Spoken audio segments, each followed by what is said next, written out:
No, it's not. See, I'm the wrongest person to go with the Baroness and Bayonetta things because never watched a single episode of G.I. Joe and never played Bayonetta. So every time people just go like, even as a joke, I'm just like, I'm sorry, it just doesn't land. Just the whole thing just goes like, no emotional connection. Doesn't Baroness have like long hair? I thought she had long hair. I've seen people do commissions of her.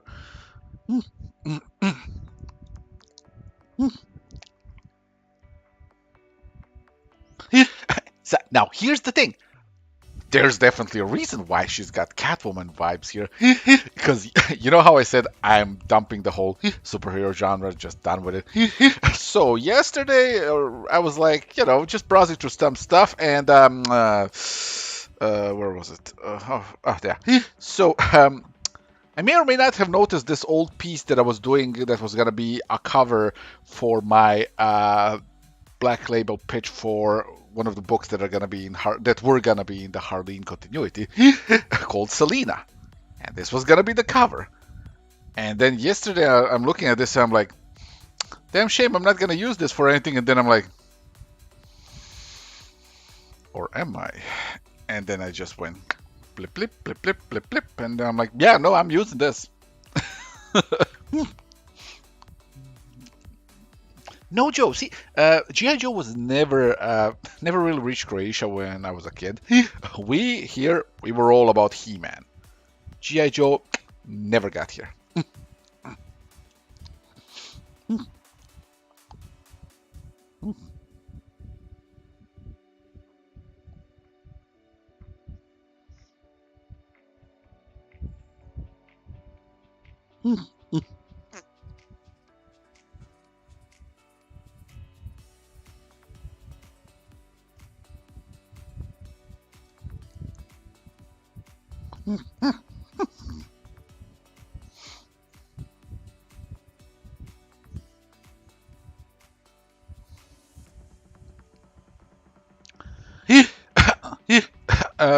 No, it's not.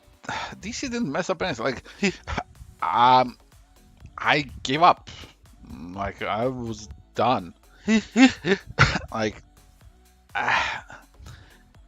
I've made this comparison for it, but it's superheroes for me are like a wonderful house to live in. It's beautiful, fully equipped. It's got all the stuff that you may want. It's awesome, except everybody's just arguing all the time in it, and after that you're just like, maybe this little rentable apartment here ain't that bad. Oh, look, it has a lovely view.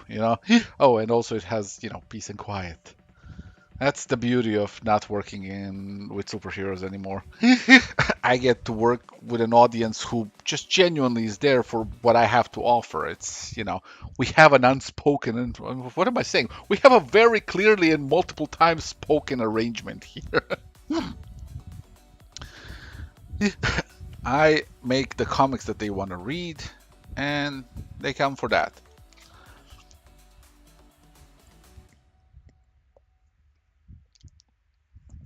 Yeah, apparently some of the stuff that was on this playlist, which I had to purge, was falsely advertised as DMCA free. And so, yeah, it didn't take long.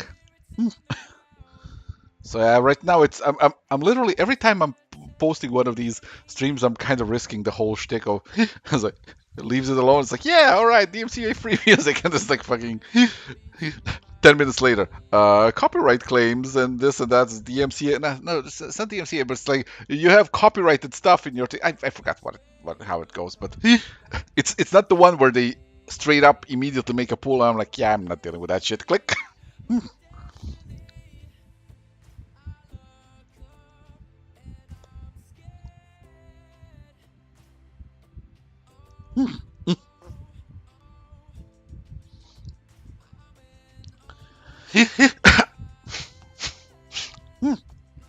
But yeah, the DC really had nothing to do with any of that. DC has always treated me well. I have zero issues with them. It's just that the general vibes in the superhero industry, like this wasn't really driven by anything that was said about my work. Like I'm fine with the critique of my work. I've had it. My God, oh my God, I've had people just eviscerate my works. But like I said, I've over time kind of figured out what the thing is, and that's the fact is there has not been a work of art that has pleased everybody. Never will be. So I'm very much okay when people dislike my stuff. That's not the issue. It's just the consistent negative vibes. Like you look at any trailer released for a movie, any trailer released for a comic, any conversations about comics, and it's just this profound, endless swarm of negativity. And I'm like, I don't get that with my audience where I'm doing my stuff ever. Like once in a blue moon, I'm gonna get somebody kind of complaining about a thing, and I'm just gonna explain to them what I'm doing and why I'm doing it. Or like sometimes they're not gonna pick up on a thing, and I'm gonna go like, if you look here, this is where a thing has been set up, and or like what's happening here is a setup for a thing, and this and that. And generally, my audience is always like, "Oh, I'm picking up what you're putting down. Okay, like back on it, gonna keep reading, and that's it." But with superhero comics, it's at this point it's kind of gotten to the point where it's like this is an unhealthy environment. And it's not even just a matter of genre. It's I don't know. It's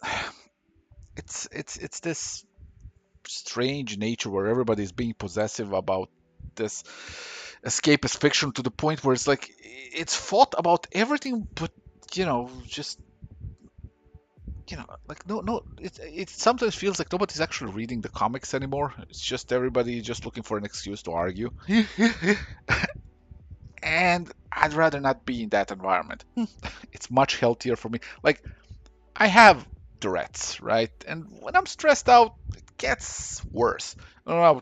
Technically, when I'm excited, it gets worse. When I'm inspired, it gets worse. Point is, it's a really bad case of Tourette's.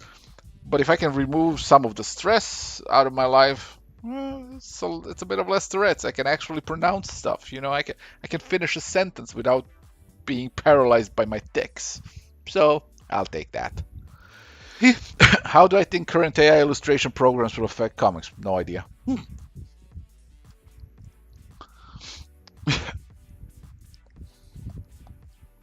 Depends on legalities.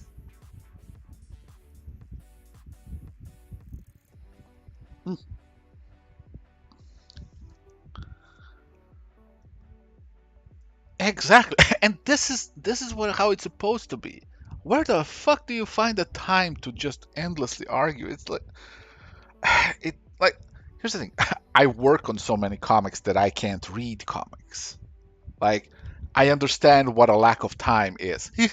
And it's like whenever I'm trying to find something nice to read, I go online. I'm like, let me go into the comics discussions, comic YouTube, this forums, discords, and it's just abysmal. Like it's Jesus, it's a war zone. And I'm like, I just wanted a thing to read. Thanks, bye. It's like fucking insane. So, like I said, I'm gonna stick to my own work. Lord knows it pays better. Not because DC was paying me poorly. It's just that my stuff sells. It's as simple as that. But it sells because I am consistent, I'm communicative, and I am relentless at self-promotion. By the way, for anybody trying to get into comics, self promotion is gonna be the name of the game for you. You cannot rely on publishers to do that for you. Most of the times, that's not in the contract, and for the rest of the times, they're probably not gonna do that good of a job of it because sometimes they're gonna just kind of latch on to some aspect of a thing and just kind of try to push it because it's like if you like this, you might like that, but your comic may be completely different from what they're comparing it to, so it's not gonna really land, you know, the point to the prospective readers. So point is, you gotta get real good at advertising your work.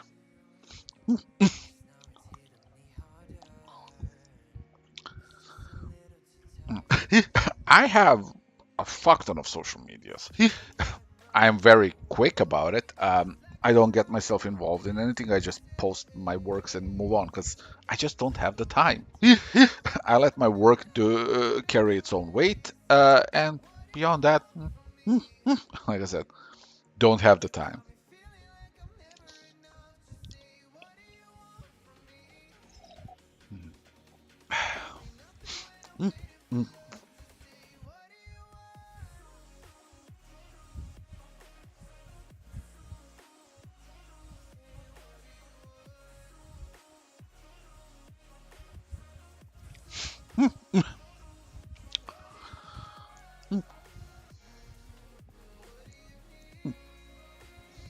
Well, yeah, I mean, a lot of these people that argue online, they don't have the time to read the comics. And okay, there is it's easy for me to say that, but there's also the other aspect. The comics and the narratives and the stories are so fragmented at this point that to follow all of them and to actually keep track of all of that is it's no longer a regular person's hobby. Now it becomes a fucking rich person's money sink. Like it's sad but true that comics in general are expensive. They are. And so there is some of that. They've kind of grown in price. And here's the thing. Again, since I know what it's like on the other side of that thing, it's not a matter of greed. It's a matter of increased costs of everything, and it becomes rough. On one side, you want the what's it called, escapist fiction. You want your stories. On the other hand, the prices of everything are going up, so it's a whole mess.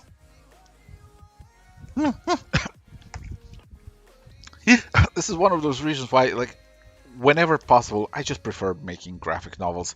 That way, people don't have to buy my work all the time. Uh, they can buy the book when it's done. I am thankful that I have patrons that support my work, but even those patrons, I always make sure that they are rewarded for their patronage. Like, it's not just the comics; it's other stuff.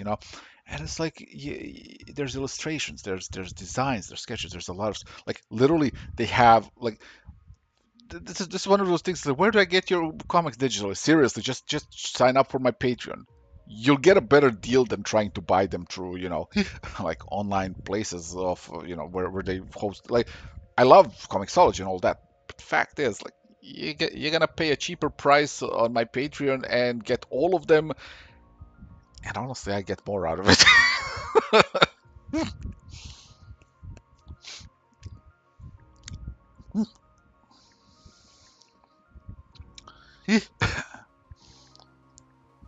And plus, this is also one of those things where the appeal of crowdfunders also is, and that's in the fact that oh, crowdfunders that deliver a kind of a full story, like they're if you keep delivering nothing but 20 pagers and or 30 pagers and then charge a massive amount, then I don't know, I'm not a fan of that.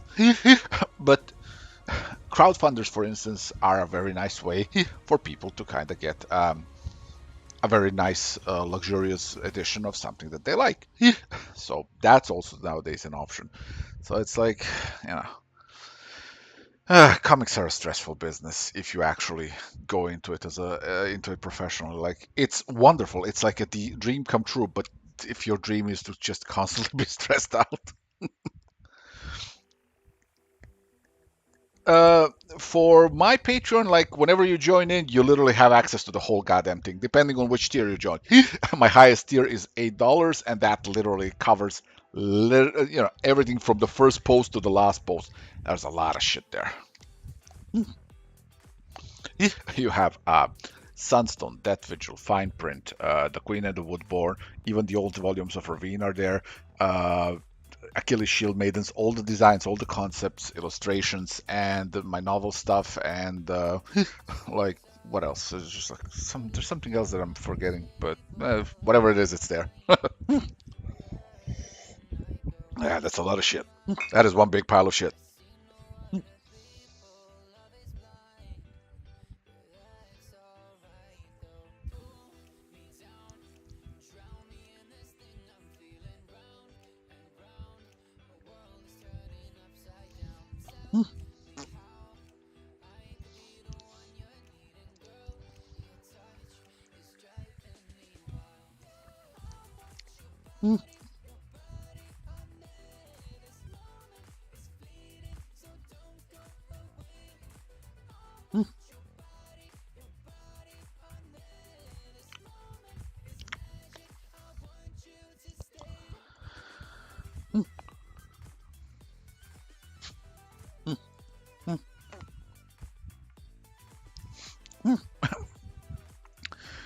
And the cool thing is, like, on my Patreon every month, I do anywhere from about 16, no, actually, no, from 20 to like 30 pages of comics every month. Now, it depends whether or not, I'm feeling like health wise and everything, like I'm feeling 100%. So if I'm not 100%, it's around 20.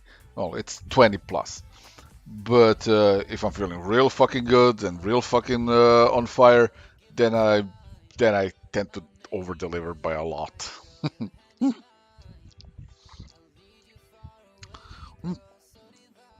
Yeah, I listen. I take this stuff very seriously. For me, like without that, like it would be very hard for me to do things the way I do them. Now, true, I could then just if Patreon like crashed and burned or something like that, I would just swap to what's it called, crowdfunders and all that. But I just I prefer Patreon for a very simple reason. You get to see it as it's being created. You get to see it grow from from nothing to like every month you get a batch of pages and you know that the book is progressing. Like you know that I'm on the job, right? And I don't know, I like that. It feels like a very honest way to do things. Why are you not swapping your position later? Go.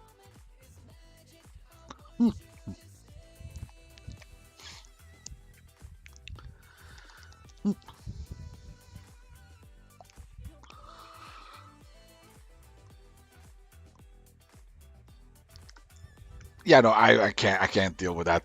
I have a few things to do. Just just a few. Not a lot. Wait.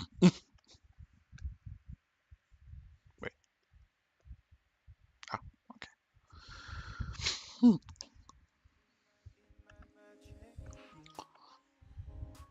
Because by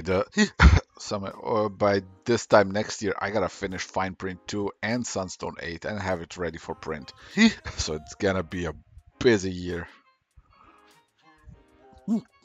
And then I'm gonna take a short break from Sunstone, about a year, where I'm gonna focus on finishing Achilles Shield Maidens 1. That's gonna give me time to fully charge myself up for Sunstone, because like every book, like if you just keep working on it, it becomes a routine, and I don't ever want these books to be less than they have to be, and what they have to be is truly fucking excellent. Like it's these books are their own genre by now, and I want them, I want them to stand, proud on their own quality.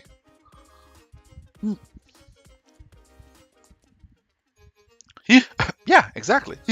This is one of those things. Yeah, Sakimi-chan makes crazy money.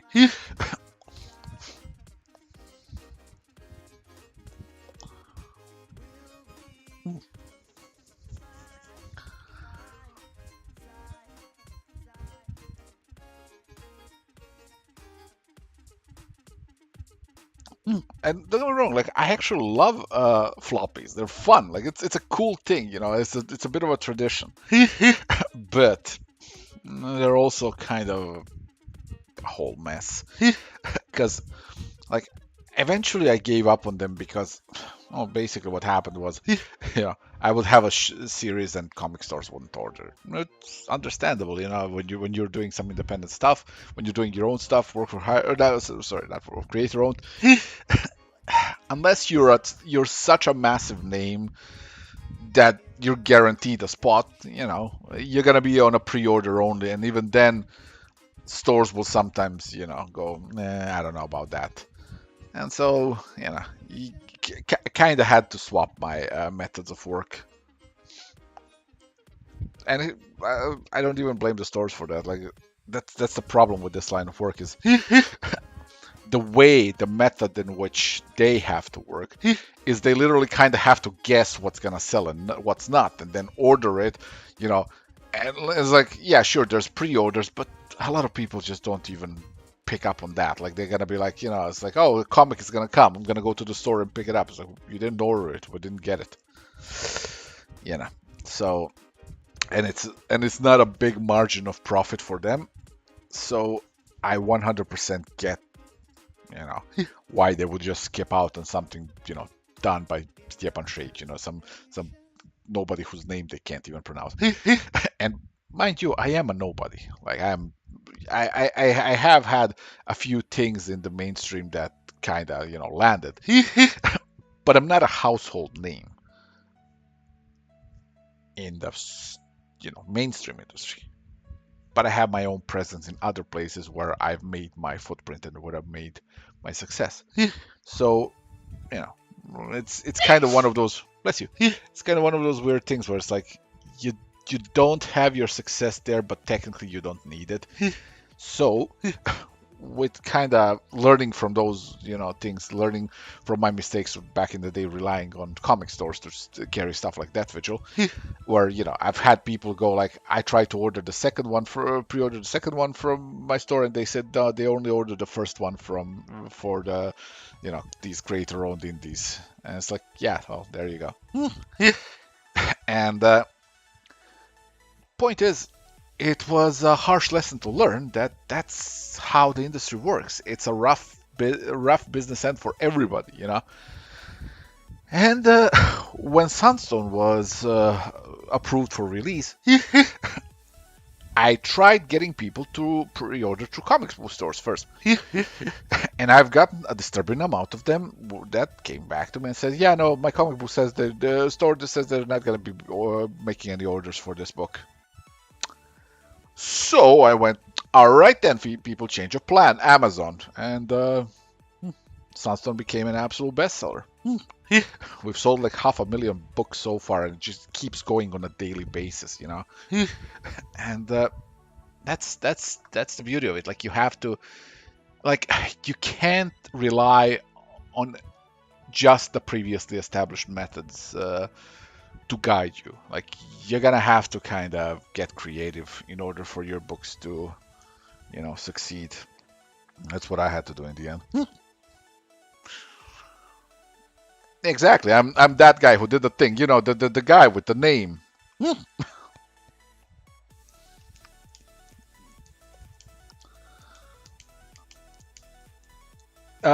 Sean, which book are you asking about? Because I have a few. Hey, hominess. Yeah, and it's like that's the thing with a lot of places. But right now, Sunstone has been published in over 50 countries. Like, how fucking insane is that? Japanese versions of Sunstone. This is the part that cracks me up on a special level, because I'm now officially a mangaka. Get fucked. Japanese version of Sunstone is in a Kyoto Museum of Manga, and I'm just like, I have peaked. But it's like, yeah.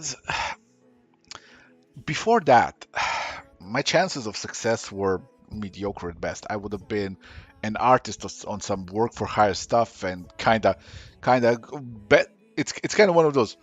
best case scenario that you can hope for is that you draw Batman someday or Spider-Man. You know what I mean? It's like on one of those books that they're going to, and you land on some big arc that's gonna keep selling, and then one day, the residuals are gonna kick in, and you're gonna be like, okay, I have some, financial security and all of that. But turns out, if you want financial security, just make a very successful indie book. Easy. Jesus Christ. Yeah, if you only knew how many times I've failed at all of this stuff, like that's the thing, that's one of those unspoken things is you're gonna fail. You're gonna fail over and over and over again, and you're gonna consider quitting. I did. I had connections to the video game industry. Lord knows I've done work on two video games at the time, so like I was legitimately considering quitting comics. It's like I was working month to month, paycheck to paycheck consistently, where I had no financial security. I just had the grind. And then, you know, one day I lost it, started drawing two chicks in latex. And here we are. And the funny thing is, like, I do mean that, just drew two chicks in latex because they weren't Ali and Lisa. It was literally me just going like, I don't know, fucking, I'm gonna draw some fetishy stuff and do some fetishy jokes on a separate DeviantArt account because I need something to just do. I need to do something stupid. And yeah, that burnout ended up being like, oh, hey, I kind of like the way these two look. I'm gonna draw them again and again and again and again and you know. The funniest thing was when people started asking for Sunstone to go to print. I'm like, I'm never putting this in print. What are you, nuts? Hmm. So that was a lie?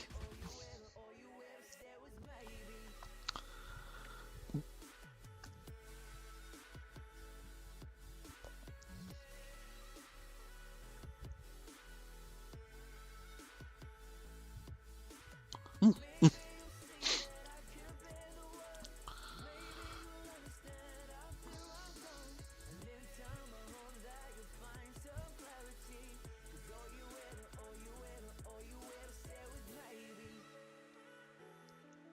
Hmm.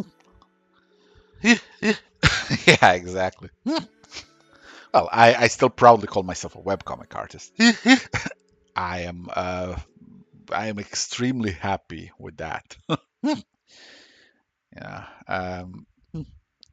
Also, there's like I think making all of my stuff into webcomics was the best decision I've ever made. Because as a creator, like sometimes it's hard to feel creatively charged up. But seeing people every month in and month out on my updates just kind of laughing and commenting and just having fun with it, like it's you people that make me go every time. I was like, I'm done. I'm gonna rest now. Sees comments, laughs his ass off at the comments, and go like, shit. I want to make some more. Hmm.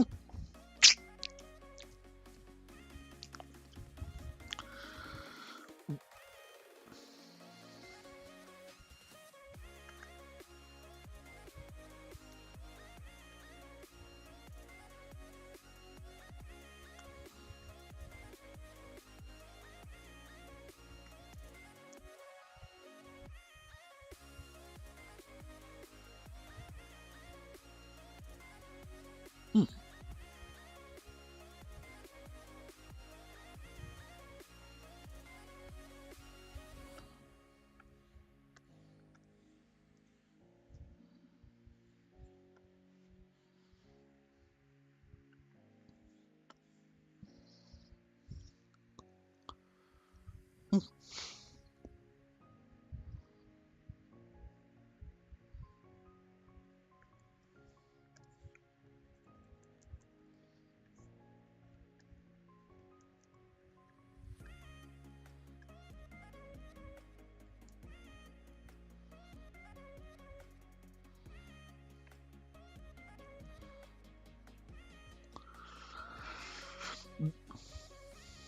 Hmm.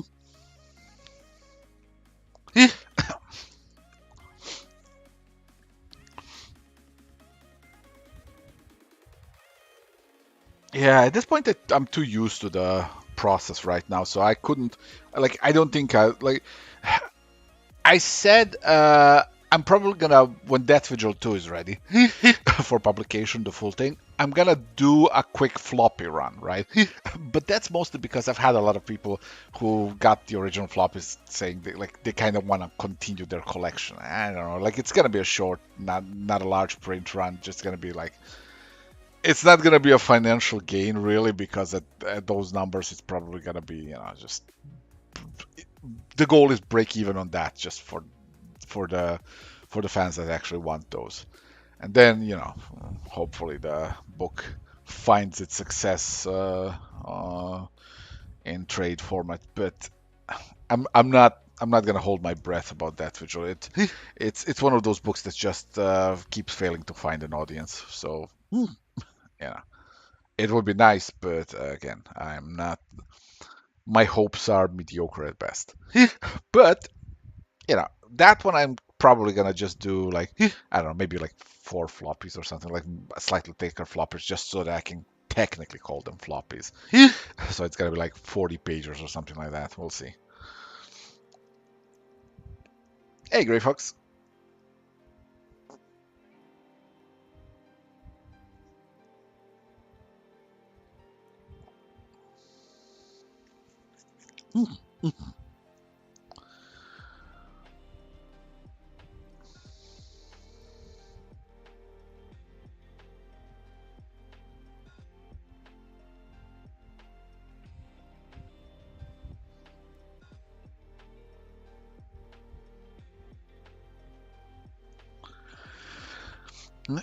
Well, I don't know if the novel is gonna be printed in like a standard print run. I I don't even know if it's gonna be good. Let's be honest here. But I am gonna, by the time the first one is done, I'm gonna basically, well, just before it's done, I'm gonna start up a crowdfunder for like a special edition where it's gonna be like, I have this idea, right, of a richly illustrated novel where I would have like a nice like 600 plus page book, and then also within it additional like 20 pages of illustrations in full color, and then every tier the more people we get. Every tier is gonna add 5 more illustrations to the book. So hopefully, like we get to like 700 pages of a book because there's like 70 pages of full color illustrations in it. Like I think that would be a really cool thing to have. But again, we'll see. Hey, Chico. Hey, 1709. Will it be a fine print? Oh, the finest.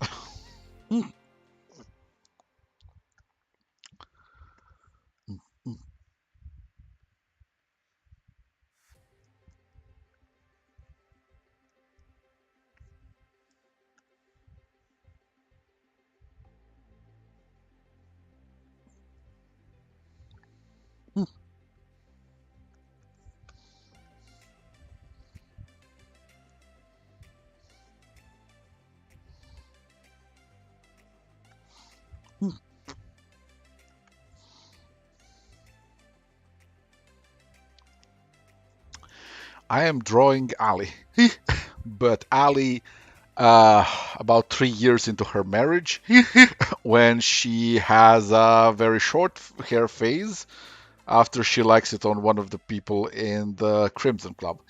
Then after that, she grows into that more kind of Lisa hairdo that we see in the current updates of Crimson After Hours. Today, I've kind of come to the conclusion that if Sunstone retains at least half of its popularity by the end of Volume 20, because it's planned for 20 books. There's 3 major arcs: Sunstone, Mercy, and Jasper, and then there's the final volume. That's Volume 20. That's about Al and Lisa's wedding. If it's still popular at that point, I'm probably gonna do a few one-off books that are like 200 pages each, where I'm gonna kind of do like stories about Harper and Tanya, about Ash and her two dumbasses. Then there's gonna be one about what's it called? Yeah, there's gonna be one about Ali and Lisa's marriage life. So we'll see. Oh yeah, so if by the time it's done, we are gonna make the Crimson After Hours into a printed comic. I just don't know if it's gonna be a wide published. Look, I can't guarantee that one, being published in a standard way. It is a bit more explicit than Sunstone is by the very nature of its story. Like it's a story about a bunch of idiots having a drunken party and exaggerating their sexual experiences in a progressively stupider game of truth or dare. It's hilarious and it's very sexy and it's gonna be one of those like I don't know if it's gonna make the print, but what it is gonna make is definitely a crowdfunder. Like if nothing else, just gonna be for people who want that. There you go. Now, maybe by some miracle, maybe it gets published. I can't confirm or deny it because it's kind of one of those things where I can't guarantee it, and when I can't guarantee a thing, it's gonna unfortunately have to be a maybe. Oh yeah, they're gonna keep exaggerating worse and worse because Ali and Lisa set the bar really high with their favorite thing at the beginning. So there's also, Vlad and Ellie, and they start with like a really nice, cool little story and everything. But then you get, Alan and Anne, and then they start embellishing a little. Then you have Marion and James start embellishing more. Then you get Ash, who just kind of starts telling the story that's very difficult to believe. So then it goes back around, and then Ali and Lisa fucking bring it up a notch, and then Ali and Vlad bring it up a notch, and then there's other people who join in, and they kind of, and then of course there is Lauren and Meryl, sorry, Laura and Meryl, and Laura. Whenever the bottle lands on her, she has to keep her mouth shut because Meryl forbids her to say anything. Because if she told her stories, well, you have a problem. So every time Laura has to pick a dare. So they stack progressively larger amounts of BDSM gear on her, but it's kind of in a comedic way, right? And it's like it's getting kind of hilarious, and by the end, Laura snaps, and then she's like, "Fuck you, truth," and she tells a story about how she has tentacle sex with her girlfriend. And then everybody's like, right, okay, yeah, no, we really took it too far. I'm sorry. Yeah, we have all started just exaggerating to a stupid degree. We need to tone it the fuck down. And Laura is like, but I wasn't what?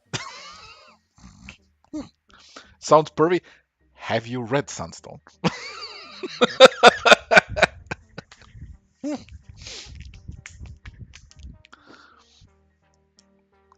But yeah, this whole thing is gonna be literal. Like this isn't a very kind of deep or nuanced comic.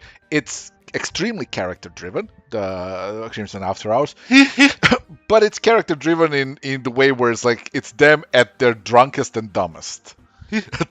Exaggerating stories about their sex lives. Like you know this is gonna get like really fucking ridiculous. Oh, okay then. Never mind.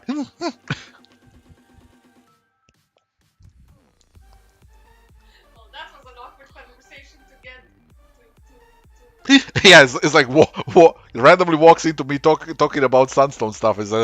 Sounds pervy. It would. Yeah, it's like, and then they had that exactly. It's just like, the fuck did I walk into?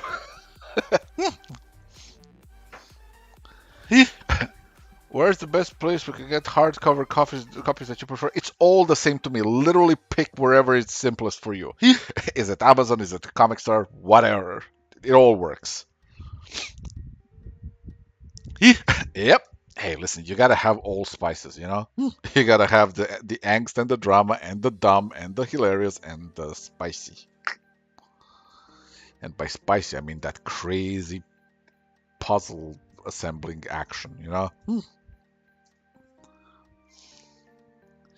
Is she wearing leather or armor? Listen, I don't know what video games told you, but I don't think this classifies as an armor. This is just a stupid ass latex outfit. This ain't protecting anything. Except, okay, it might protect her from cold because you kind of sweat in this. Although does that even like that? That one pretty cool. It just makes you hot under the sun. I don't think it would keep you protected from cold, even. But shit, I'm gonna have to science that. Yeah, that's what I'm thinking. That's what I'm thinking. It would actually be worse. It just dies. It's like, guess I'll die.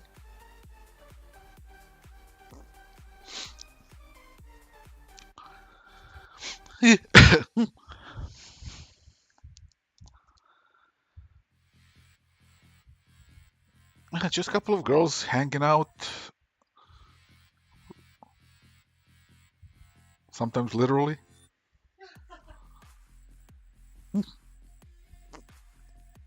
I mean, suspension bondage is a thing. I'm saying.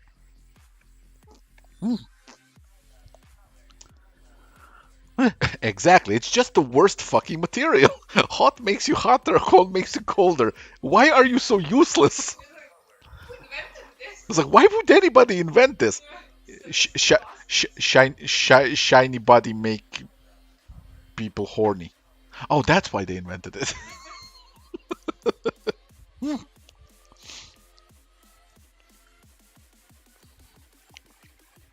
I am gonna have to trim these nails because these were from when this picture was that of Selena Kyle, but now it's not.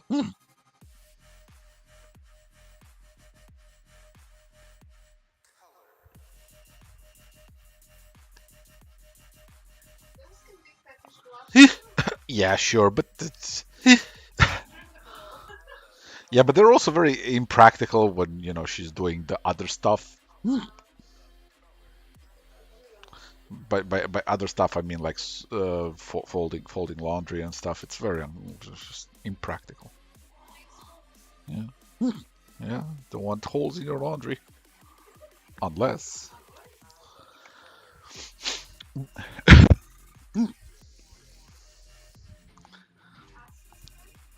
First thing you're walking in, listen. Yes, of course, and all lesbians have trim nails because of folding laundry. That's just the official story, and you're sticking by it, huh?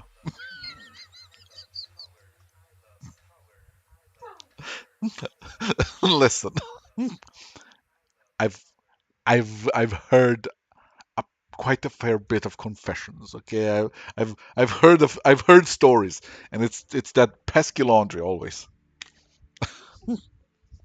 Someone take place of the laundry. Have I done any horror comics? I don't know how to make horror comics. No joke. That to me is the most impressive and hardest thing to do.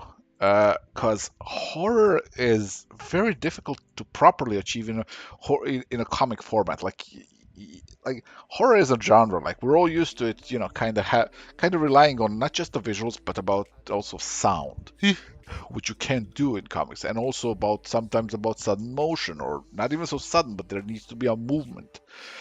And like I never cracked that code. It's one of my to-do list kind of challenges. Like there are true masters of horror comics, but I'm just not one of them.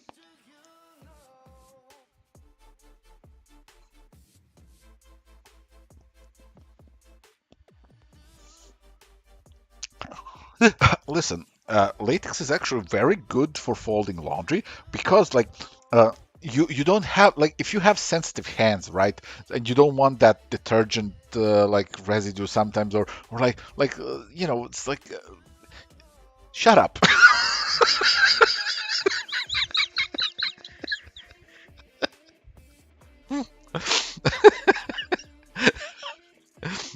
It's like, and then he ran out of excuses. Damn it.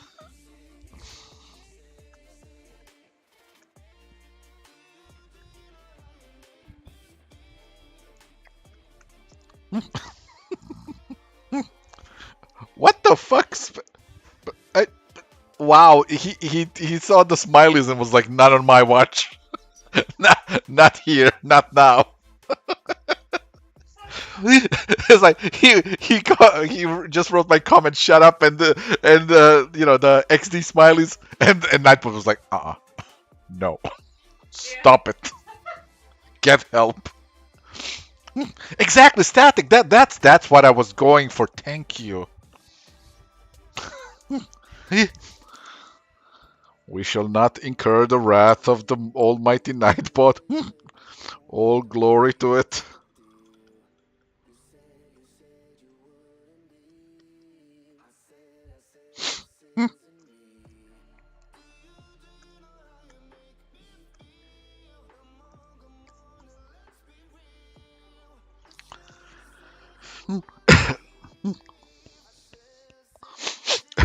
What about latest polish getting on the cloths?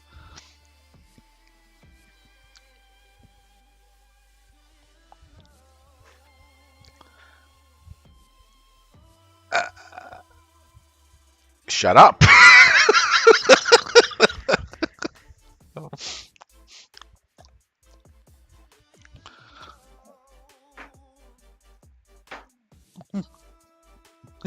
Can I do a character in Warhammer 40k? I've that I, that was literally the beginning of my artistic career professionally. That's literally what I did for like a month. I think I made like 30 or so or 40 Warhammer 40k cards.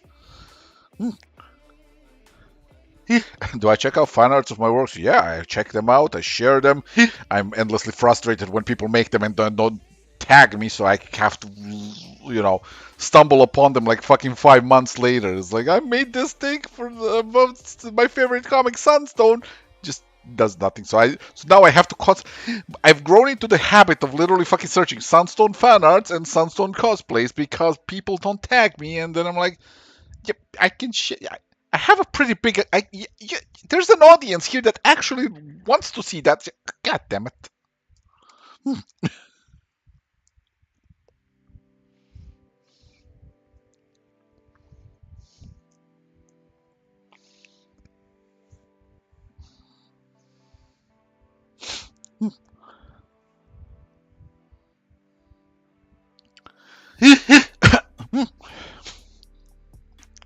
Funny thing is, this was before anybody knew really that I was, semi decent at drawing all this fetishistic stuff and dominatrix stuff and all that stuff. But one of my first cards that I had to make was Muriel Sabathiel, fucking sister of something. Those that usually have white hair. Shit, I forgot what the order was called. Nah.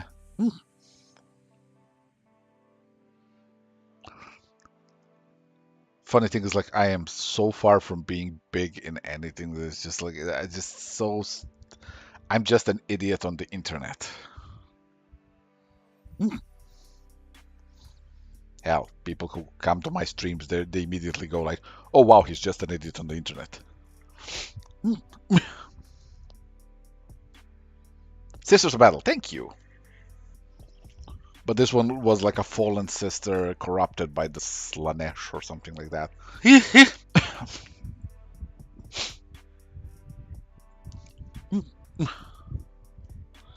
Yeah, so let's keep that a secret. Wink, wink, nudge, nudge.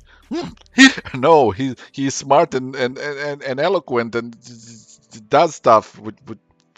Yeah.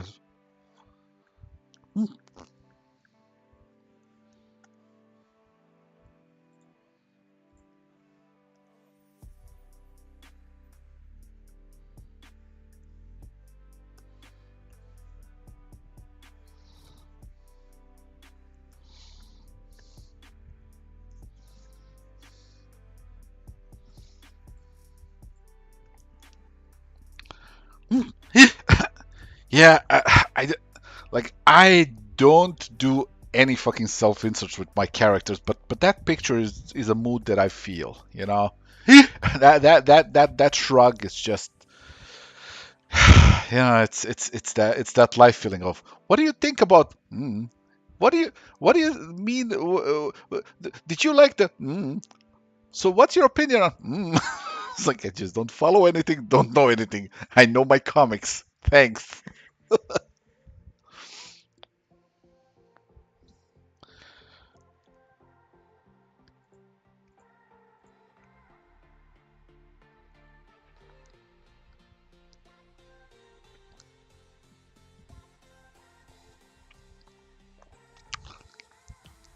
Well, Josephine, I mean, I did technically qualify these streams as educational. So I do my best to spread the knowledge, to spread the totally legitimate information that's not at all bullshit. At all. No.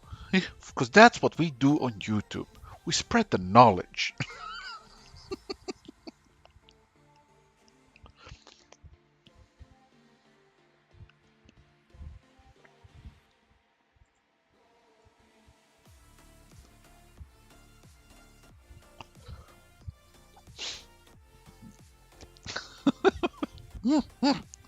The more you know. Da-da-da-da-da.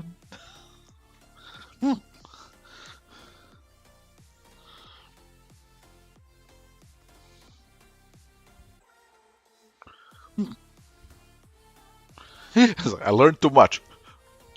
This is the CIA. You know too much.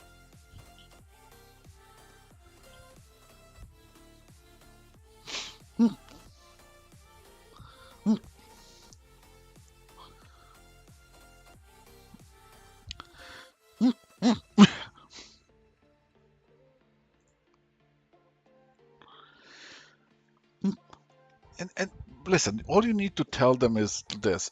Literally, Christianity in general is very much about self-flagellation, and Sunstone is about doing it with a friend, doing it with somebody. It's about, you know, just embracing somebody when you're indulging in the flagellation.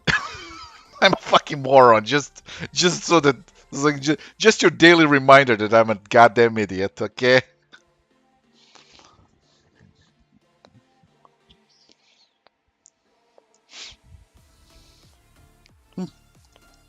Sharing is caring.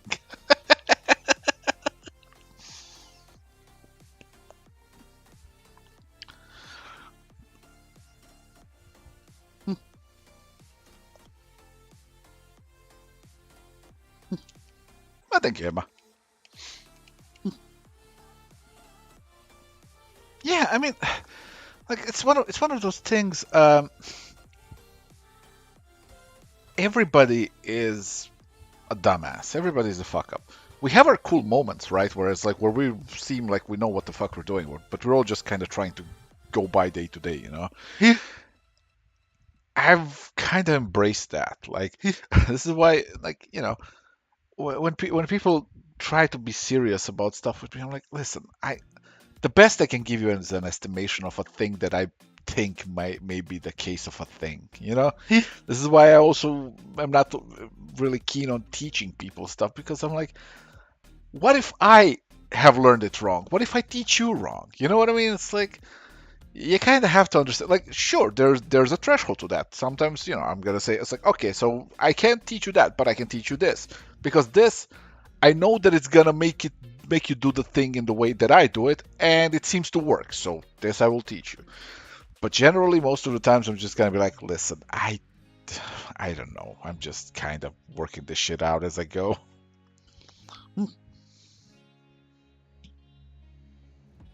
Having a hard time reaching those hard to reach self-flagellation places. Ask a friend.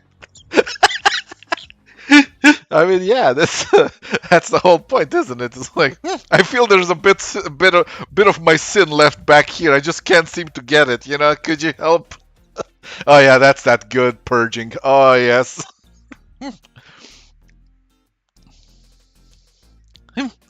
Hey, Belaya.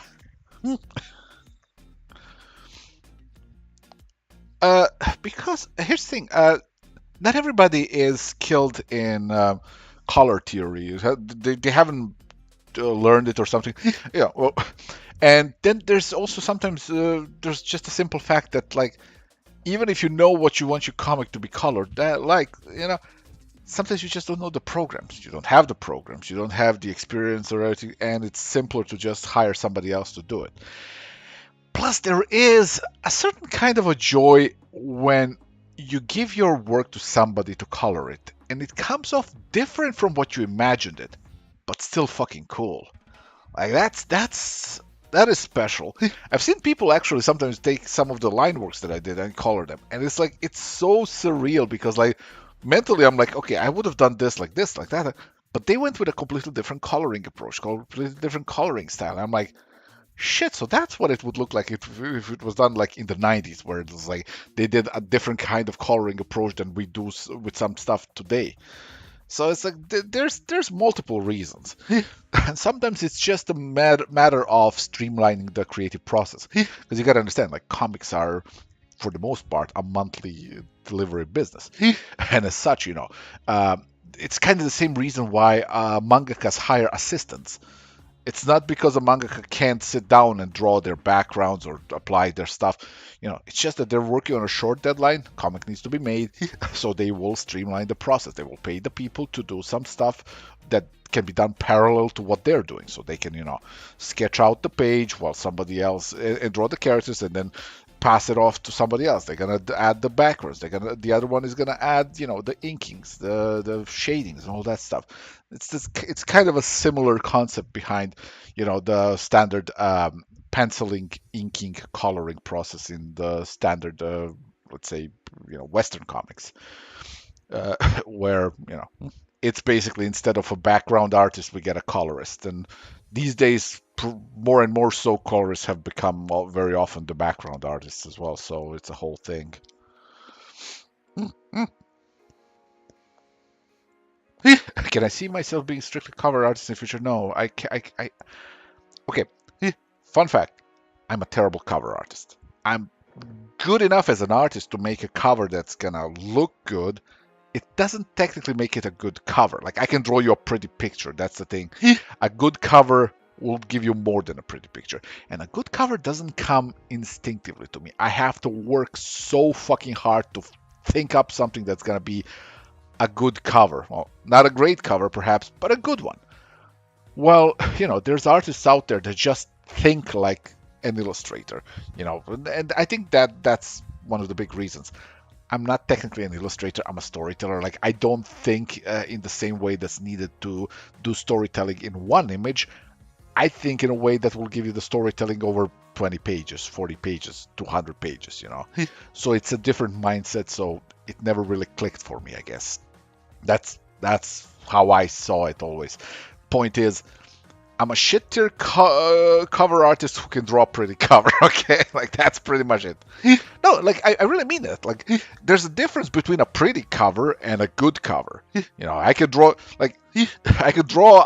a picture of somebody looking powerful, or somebody looking sexy, or somebody looking somber, and you're gonna be like, wow, that's a cool looking cover. That's a nice looking cover, but it's not a good cover for the issue that it's on.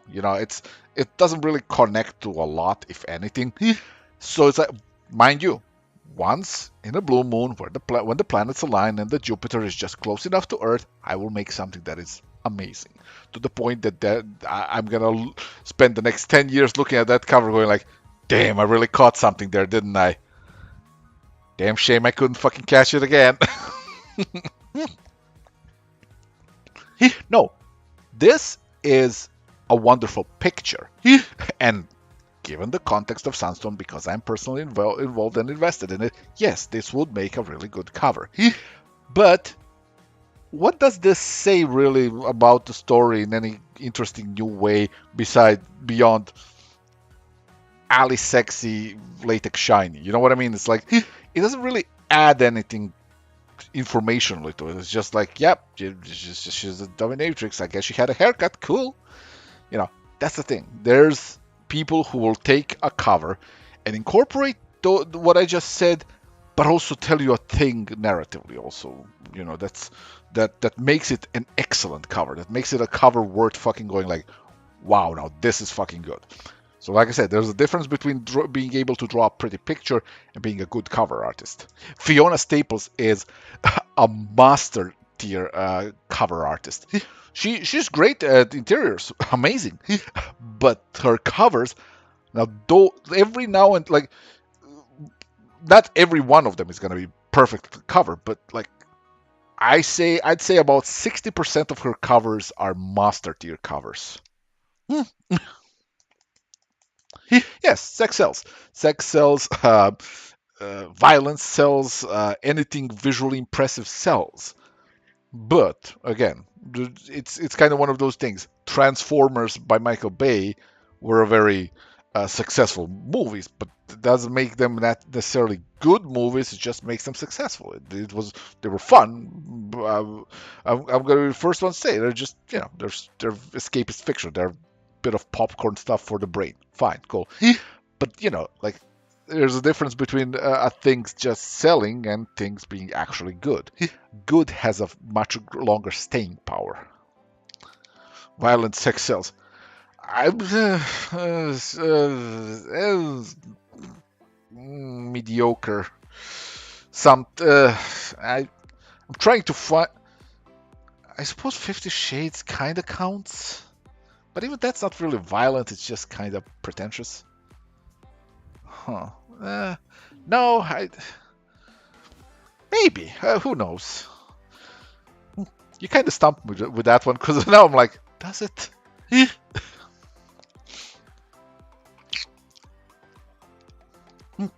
True, McDonald's not good. Yeah, still have it though. And that's the thing. Like, it's in human nature not to always go for the good thing, because sometimes you just want the fast, simple, and kind of okay. Which is why I'm a successful creator. Fast, simple, and kind of okay. That's my motto.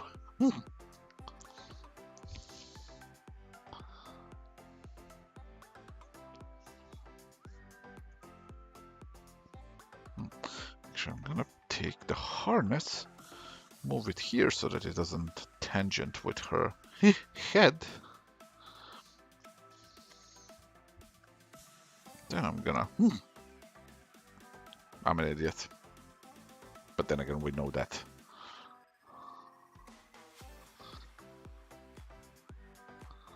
There we go.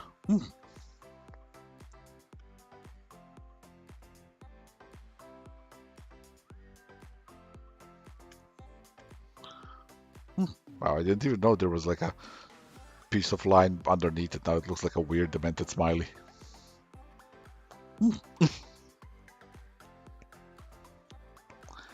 See ya, 1709. Oh yeah, there's gonna be plenty more.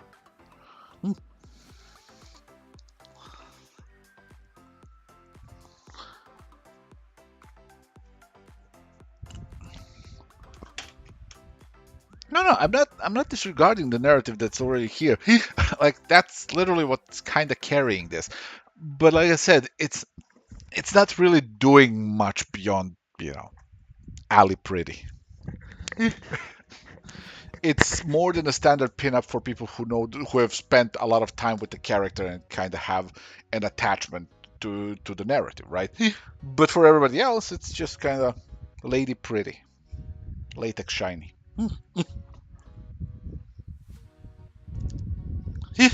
Exactly that.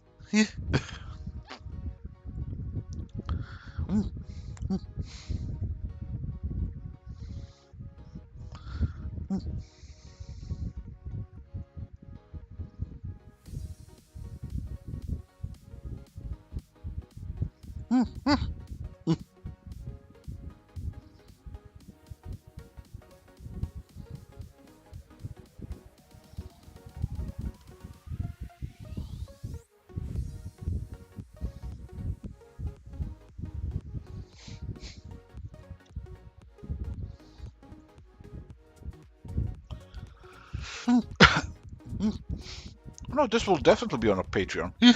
Come on, yeah, as if I wasn't gonna put this on Patreon. Come on. But the funny thing is, like, at the very least, this is probably gonna end up as I don't know, maybe a front cover to like volume 22 or something, 23. By that point, like if Sunstone is successful enough and I keep going like with like the one-off side stories, yeah, I could see this be kind of a cover or like at least a back cover. Comic characters don't have housework, mortgages, or diapers. These ones have all of that. That's the funny part about Sunstone is it's literally slice of life, but it's about Kingsters. But they also kind of have to deal with shit.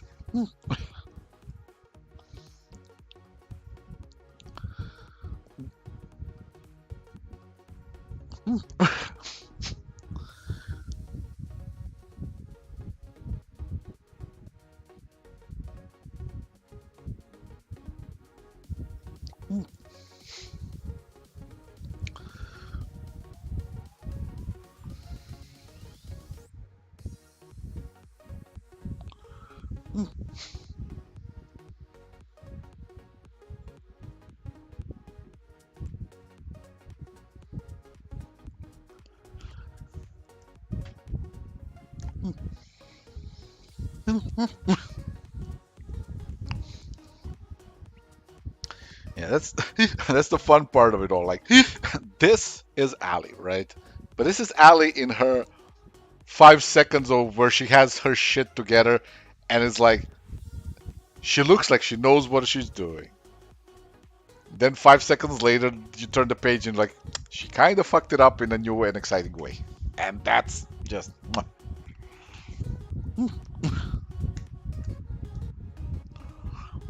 It's like, I could get some ties. Same thoughts, really.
Did I see the new Wacom tablet? I've seen a picture of it, but I don't really know what to think of it. Like it's another one of the large ones, and unfortunately I can't work on those.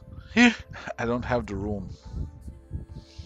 And even when I later on move in a few years, like even then I don't know. These large ones are just a whole lot of wasted arm movement for me.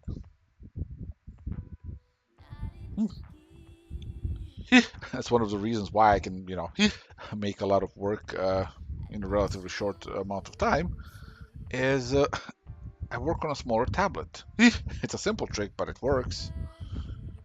You have, less of an arm movement thing. You tire less. You can still see everything just fine. You just zoom in.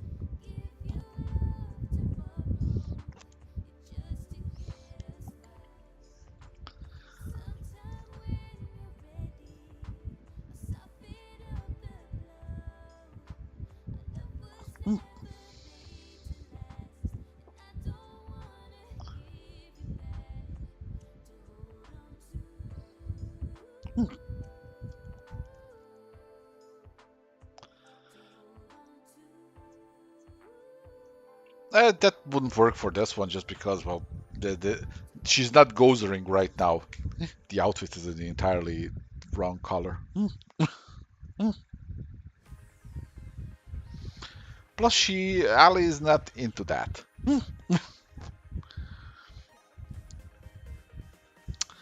That's the fun part with Sunstone also, especially with the Mercy story, because I'm gonna have a bunch of these Kingsters when they get to the Fetish Club, and it's like they kind of all have their own thing going on.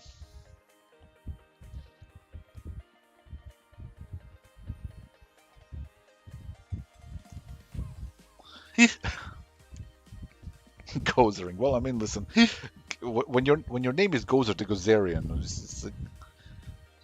you've committed to the life of Gozering. That's gonna be, yeah, that's the rest of your life.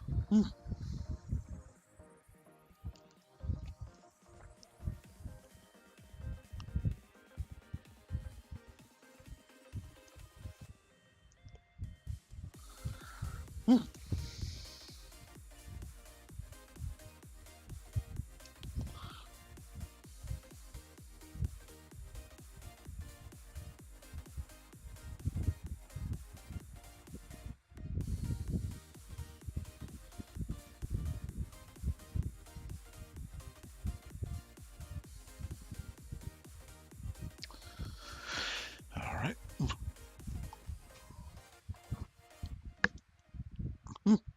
He wakes up with a massive hangover. Oh fuck! I Gozer too hard this weekend. Jesus Christ. Morbius next to her. It's like, oh man. Yeah. Meanwhile, I'm Morb too hard. God, this was terrible. What the fuck was I thinking about saying that? What? It's just like the. I know my sense of humor is bad, but there are days, when I just kind of have an outer body experience when I say something that's just unfunny and stupid like that. It just go like, what? Hmm, hmm. Hey, Faye. Hmm.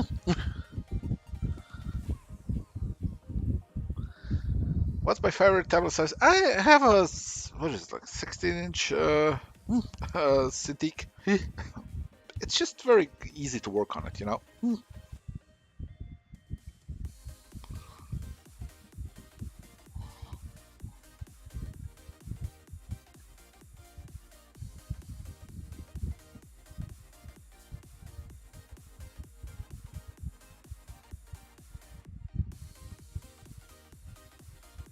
hmm,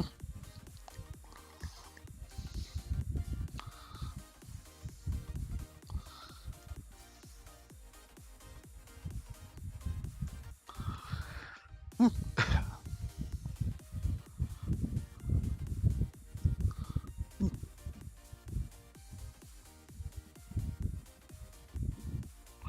hmm.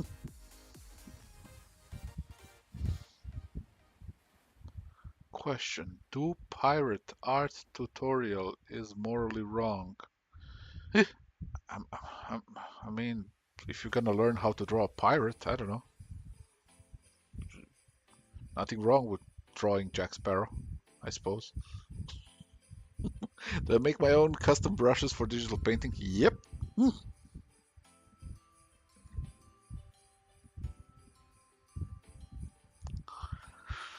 hmm. Oh, that we're past that territory.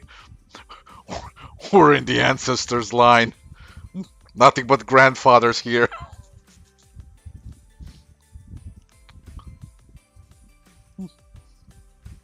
DeviantArt is down.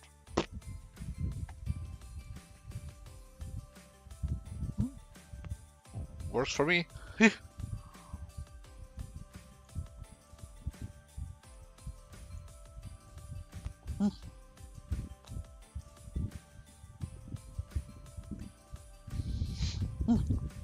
Am I an illustrator for a comic in production?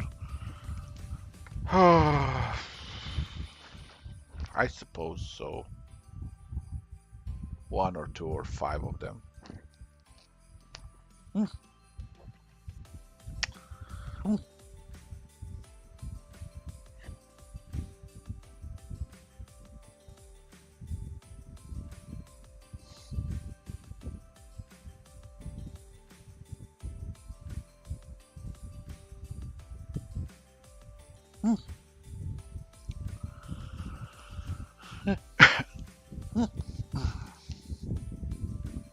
I think Faye.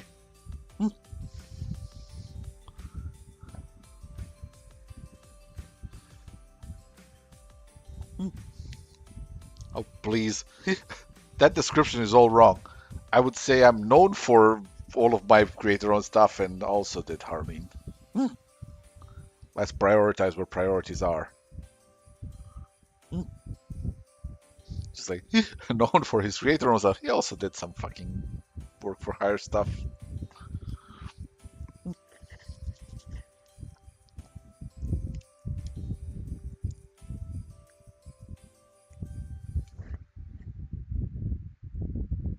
Hmm. All right, time to tweak the settings on this bevel. So, I need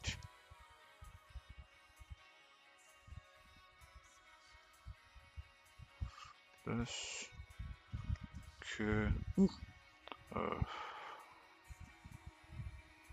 drop shadow. No. Stroke.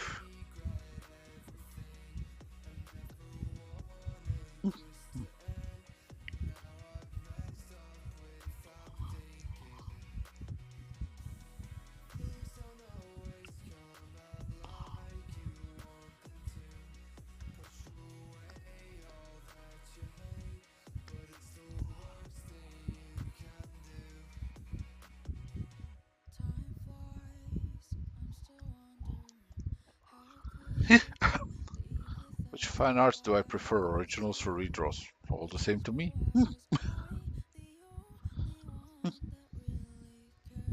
Yep. What was it? I forgot. There's another name for Sunstone also. I know it's a gem. Like it had a different name also. Now it's gonna bug me because I won't remember it.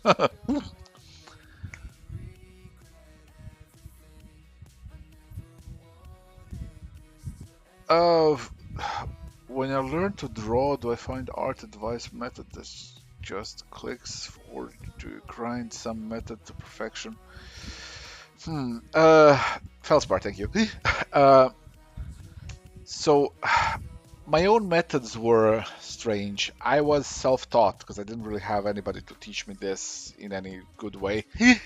So my methods were always I would just grind on it until it worked. But I would highly advise people, if you have a chance to look at some tutorials, watch them, give them a try, see if they work for you. Cause and don't just watch from one person, watch them from multiple people, because one person's method may not work for you, but another person's method may, and it's gonna speed you up. It will be good for you, but again, shop around, you know.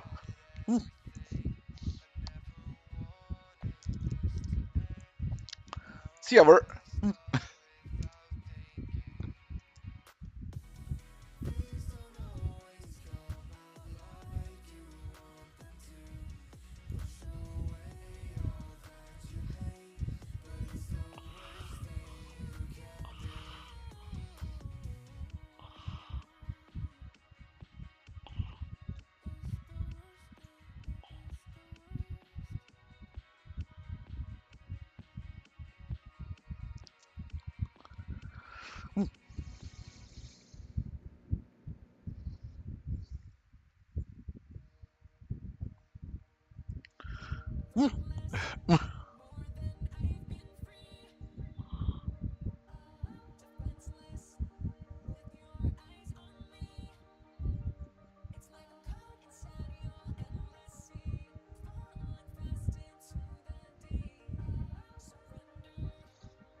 Oh no, no. Here's the thing.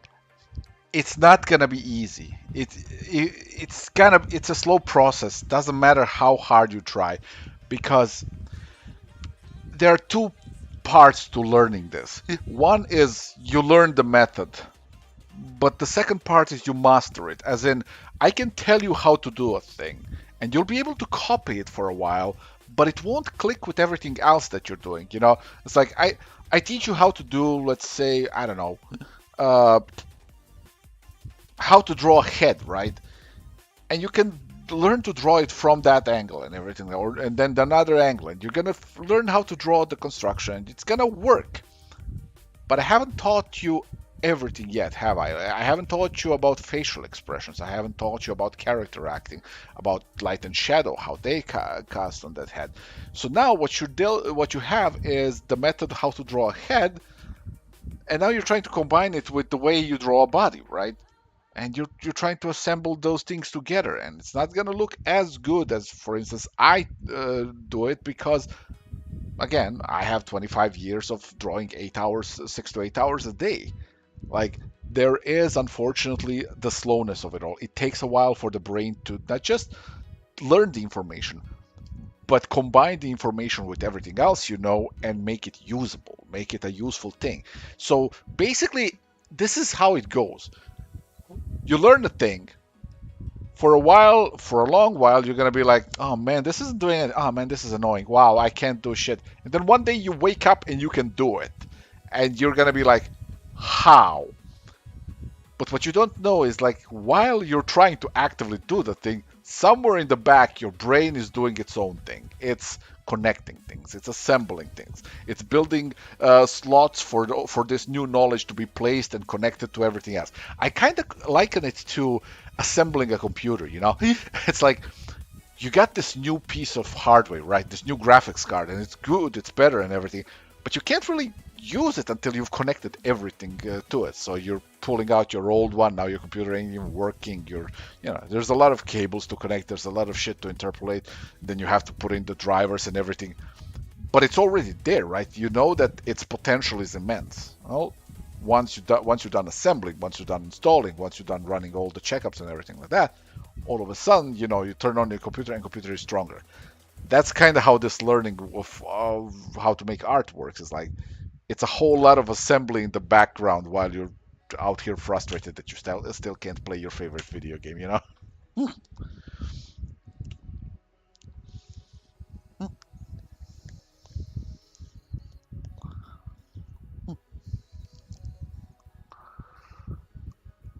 Uh, oh yeah, I just kind of quit on that one for a while. Oh, writer's block. I started working on that one. It just didn't click for me, so I decided to leave it alone for a while. And there's gonna be a better time when I feel better about the image and just sit down and make it. It's kind of like the one where I was remaking the old one with Lisa and Anne, the one where she's the cat outfit one. So it's like, it's sometimes it's best, like, if the piece doesn't feel quite right, leave it alone. Come back to it later. You'll figure out what's wrong with it. You'll figure out what's bugging you, and then it's gonna be a much faster process. You lose much less time. Sure, you do have way more work in progress pictures to deal with then, which is a nuisance a bit sometimes. But at least you're not gonna you ain't gonna force one that just doesn't feel right.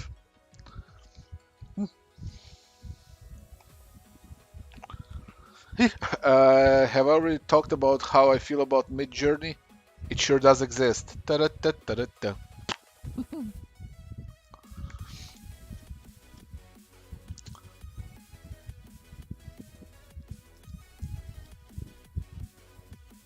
Exactly. Just gotta blob it.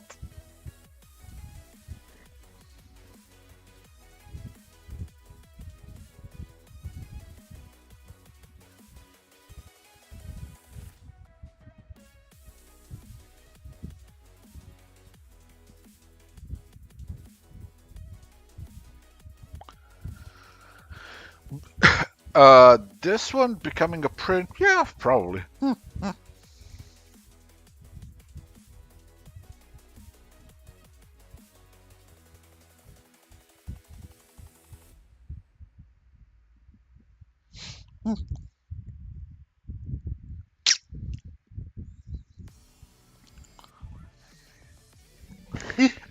Yep.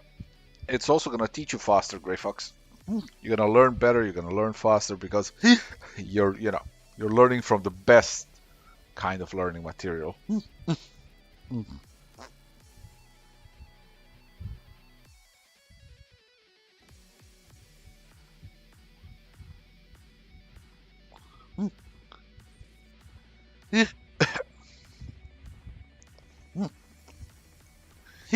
Yeah, over time I've kind of stopped giving a shit about the AI programs. The only thing that always gets me is like it's actually surreal how the longer you stare at every one of these photo picture bashes that it creates, it looks worse. Like the longer you stare at it, the more fucked up everything looks, and it's just like, oh my god.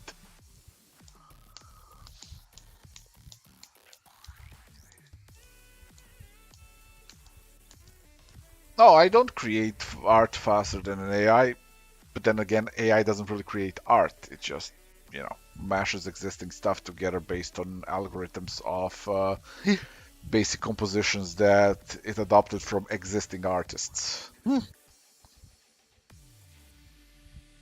I suppose that's as much of an opinion that you'll get about that stuff from me.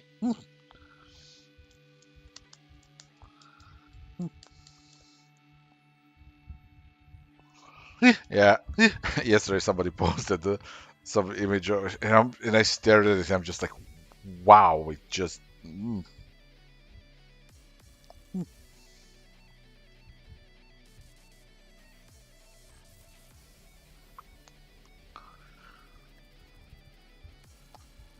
Listen, I live for the blob. The blob is my guiding light. The world consists of blobs. I am so revolutionary from working from it's impressionism. It's what it is. It's literally impressionism. You start from shapes, it's just that I end up refining them at the end. Same shit. It's impressionism with extra steps.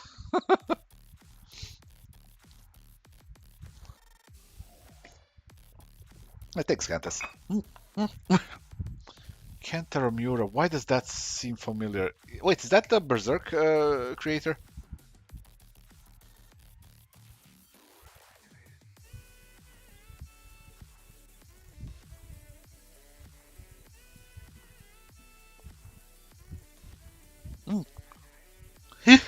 Yeah, oh yeah, I've seen his work. I remember when he died, and I was like, wow, this is like every creator's biggest nightmare, because he put his everything in that comic. Like I have seen samples of that comic. I've never read Berserk because it wasn't my cup of tea. But every time I saw people post some of the panels and pages from that comic with all the architecture and all the construction and all the stuff. Like, yeah, sure, he probably, well, definitely had assistants to help out with all that. But still, just the sheer perfectionism of it all. And I'm like, God damn it, this is a fucking tragedy, To put all this effort, and then just one day never get to finish it.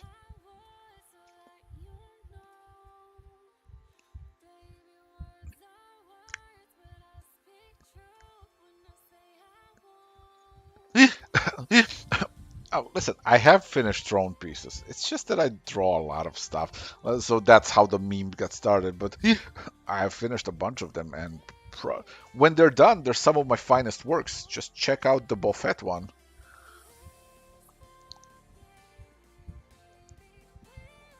Hmm.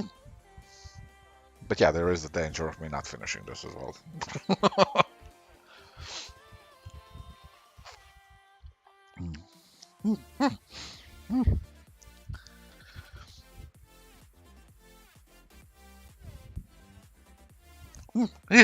And that's why you are never gonna, you know, don't ever expect that kind of perfectionism from me. I am a sloppy fucker, I'm just gonna make it to look good enough, and then I'm just gonna be like, bye.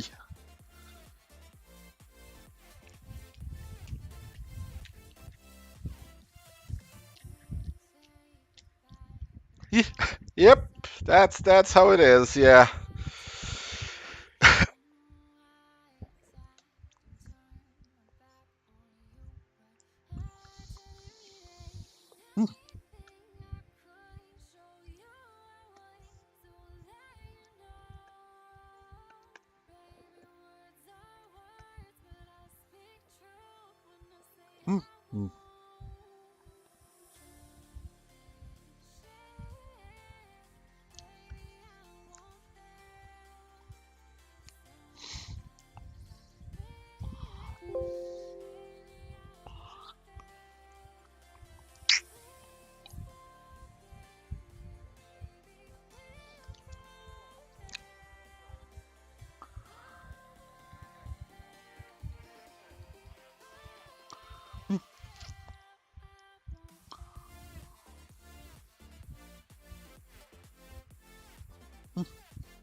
Well, I mean, short hair Alley here is presenting her in a very confident point in her life, where she is happily married.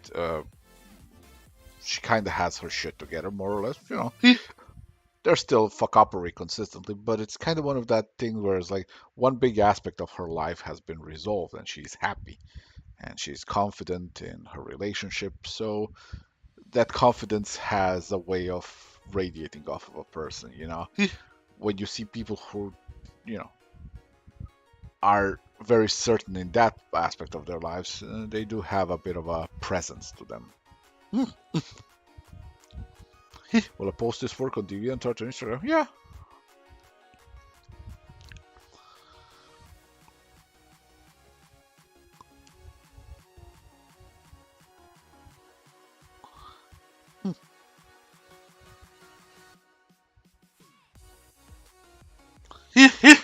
Oh yeah. Predator one was fun. It's been a while since I've drawn a fan art of Predator. I've actually been kind of itching to do one, but it's kind of like a proper, new design of it. Well, new. Well, it's a very. I've always loved the Predator 1 and Predator 2 designs of him, so I was thinking of kind of doing one of those kind of, let's say, from that breed of Predators. I actually like the one from the new movie from the Prey, but I don't know. The old classic Stan Winston stuff is just the finest. Oh yeah, I watched Prey. Watched it immediately. Loved it. Has some of the best fucking fight scenes they've ever done in a Predator movie. So, which was, yeah, this coming from somebody who's a massive fucking dork for the Predator. Like Jesus Christ, I have seen the first two movies so many times. It's kind of fucking embarrassing.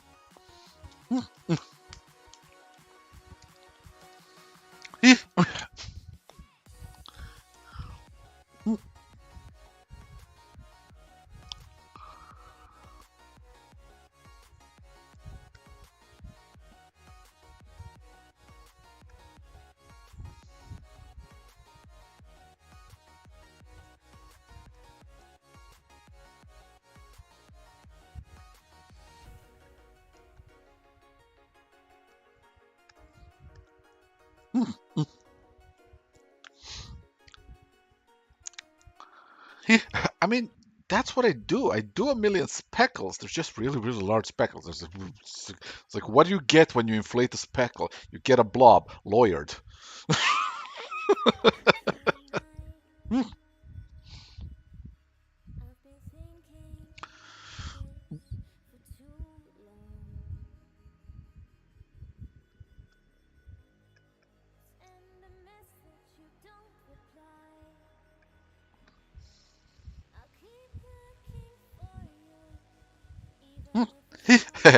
Now I get to delete this.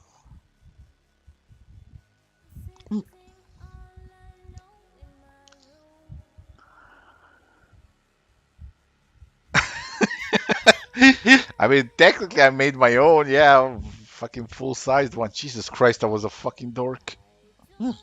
I mean, still am. What am I saying? Is that, I'm like, oh, I was a fucking dork. Like I didn't goddamn take one look at that fucking Prime One Studios Predator and go like, I hate Prime One Studios for making such large statues that I don't have the room for.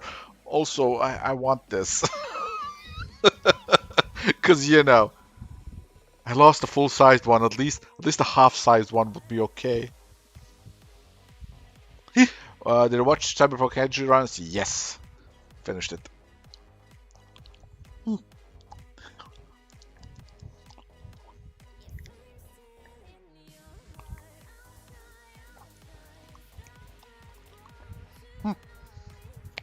Yeah, I can't keep track of too many layers. Like most of these layers here is like fucking sketch layers or stuff from the previous version because initially this picture was of Catwoman that I was painting and I'm like, I'm not gonna use that, but have something that I am gonna use. Ali, fucking let's go.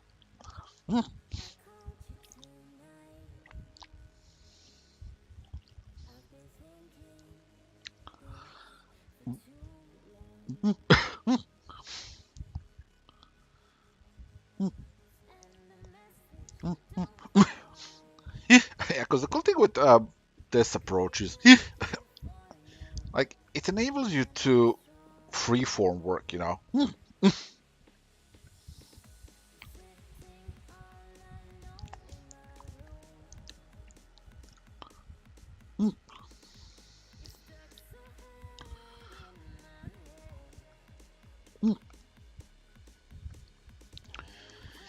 And for me, freeform work is very, you know, it's extremely freeing.